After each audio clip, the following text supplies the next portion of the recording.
ok tao ở đây em cho mối cạnh này tiến cứ cạnh này bọn sợi cá bao giờ nó biến chủng loại rồng chẳng như từ mưa thì sát đỏ sải có ô tô mỗi cứ dương đỏ sải bọn sợi cá x bộ ở y bộ bảy sát smart bảy px bộ ở pi y bộ ở pi sát smart muối 7x បូកឲ្យ 3y បូកឲ្យ 3 sát ស្មើ 9 ចឹងប្រព័ន្ធសម័យកាលរបស់យើងនឹងយើងត្រូវដោះស្រាយតាមរបៀបណាអូខេចឹងយើងនៅតែប្រើវិធីសាស្ត្រដូចមុនទេគឺយើងបាត់អថេមួយចឹងក្នុងចំណោម3អថេហ្នឹងបងចង់បាត់អថេមួយណាក៏បានដែរឥឡូវគ្រូសម្រាប់ចាត់ថាបាត់អថេ z ចុះបាទឥឡូវតោះចឹងអថេ z យើងមើលសម័យកាលទី1 z របស់យើងមេគុណ1សម័យកាលទី2មេគុណម៉ានមេគុណ2អញ្ចឹងដើម្បីបាត់ z គឺគុណសម័យកាលទី1នឹងដក2ចុះឥឡូវយើងមើលតាម1និង2បាទតាម1និង2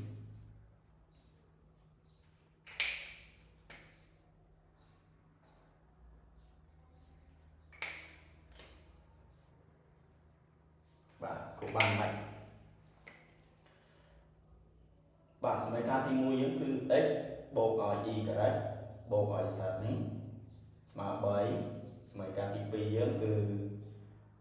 2x បូកឲ្យ 2y បូកឲ្យ 2z ស្មើនឹង6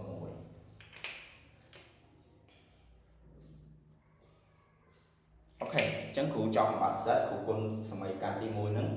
នឹងដក2បាទតោះគ្រូបានយ៉ាងណាអញ្ចឹងតទៅទៀតមកតមកខាងនេះមកអញ្ចឹងគ្រូនឹងបាន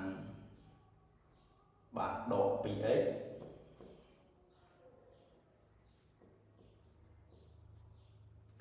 ដកឲ្យ 2y ដកឲ្យ 2z ស្មើនឹងដក 6នេះគឺ 2x បូកឲ្យ 2y បូកឲ្យ 2z ស្មើនឹង6ហើយលោកគ្រូបូកប្រព័ន្ធសម័យកាលនេះចូលបាទបូកមកអញ្ចឹងដក 2x បូក 2x អស់សល់0ដក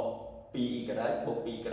សល់0ដក 2z បូក 2z ក៏សល់0អញ្ចឹងអានេះ0តោះនេះអានេះដូចគ្នាដក 6 បូក 6 សល់0ដែរអញ្ចឹង0ស្មើ0អានឹងវាពិតច្រើនករណីហ្នឹងអញ្ចឹងបានគេដាក់ថាប្រព័ន្ធសម័យកាលរបស់យើងនឹងមានចម្លើយរបស់អស់ដោយសារតែនេះវាពិតគ្រប់ករណីទាំងអស់អញ្ចឹងដូចនេះប្រព័ន្ធសម័យកាល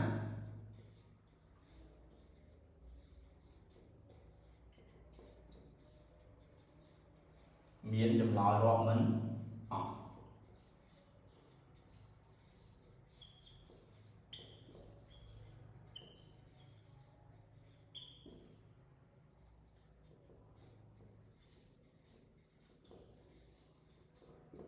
បាទ